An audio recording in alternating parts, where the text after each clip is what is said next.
کہ کتنی بار کہا ہے کہ محرم کے پہلے عشرے میں رابطہ نہ کیا کرو۔ سیکرٹری نے معذرت کی، ساتھ ہی بتایا کہ یزید 1000 میل لمبی شاہراہ کا ٹھیکہ مجھے دینا چاہتا ہے، بس کمیشن کے طور پر 1 ارب روپے یزید کو دینے ہوں گے۔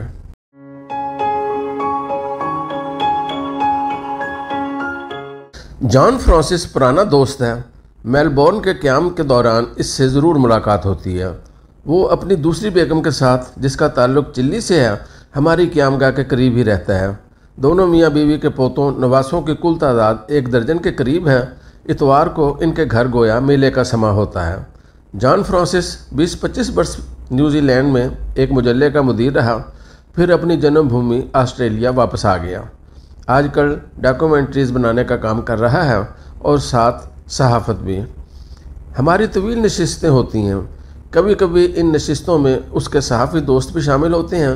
ہم پاکستانی یہ سمجھتے ہیں کہ ان غیر ملکیوں اور غیر مسلموں کو اسلام کے بارے میں کچھ پتہ نہیں، مگر ایسا نہیں ہے۔ مجھے وہ امریکی سیاح نہیں بھولتا جس نے سال ہر سال پہلے الحمرا غرناطہ میں شیروں کے ان مجسموں کورٹ آف لائنز کے قریب، جن کے دہانوں سے پانی کے فوارے ابھر رہے تھے، مجھ سے پوچھا تھا کہ اسلام میں تو کسی جاندار کا مجسمہ بنانے کی اجازت نہیں، پھر اندلسی خلفاء شیروں کے یہ مجسمے کیوں بنواتے رہے؟ جان فرانسس اور اس کے دوستوں کی معلومات بھی اسلام اور مسلمانوں کے بارے میں اچھی خاصی ہیں۔ نہلے پہ دہلا یہ ہوا کہ ان میں سے ایک صاحب کچھ عرصہ کراچی رہ آئے تھے۔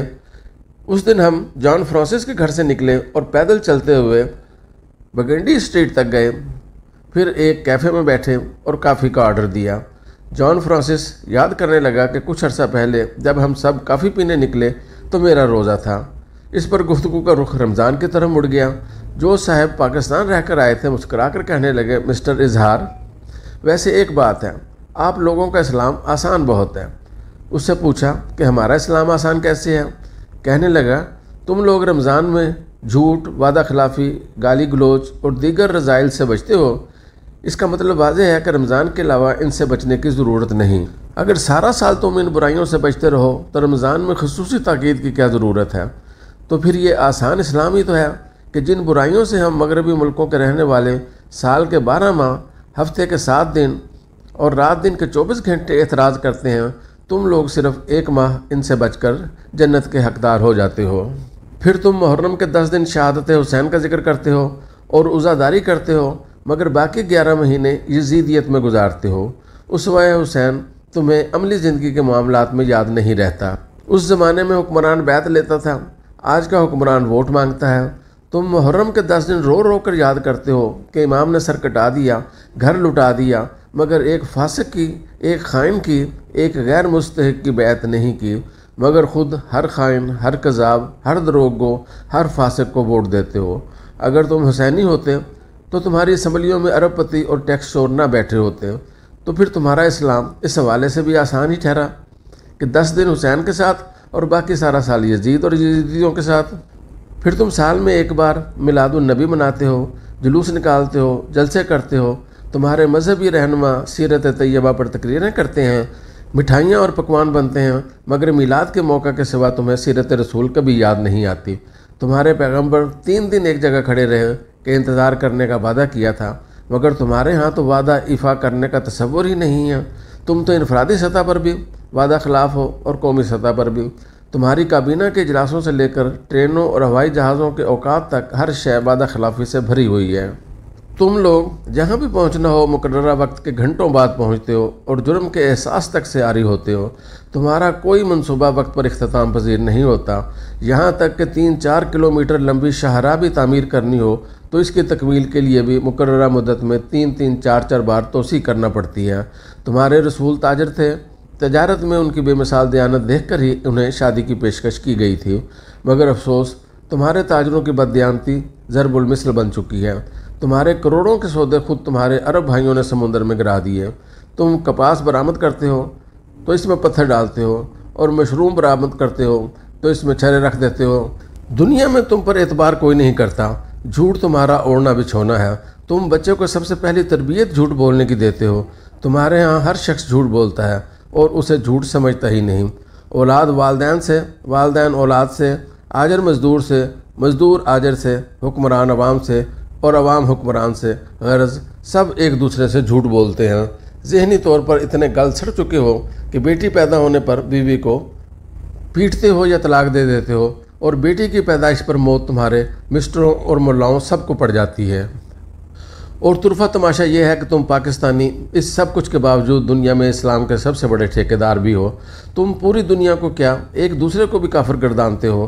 عزائم تمہارے ساتویں آسمان سے بلند تر ہیں، لال قلعہ ہو یا وائٹ ہاؤس، جھنڈا ہر جگہ تم نے اپنا لہرانا ہے۔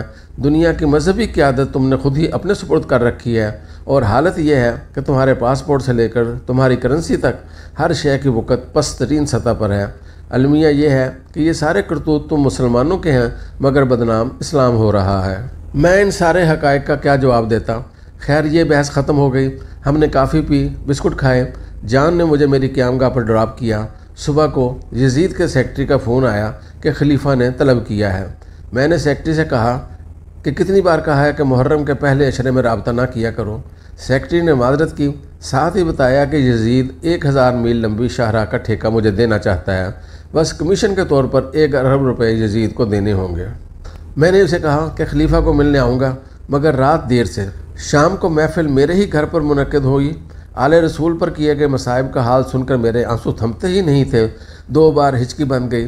محفل کے اختتام پر عشائیہ کا اہتمام بھی میری طرف سے ہی تھا۔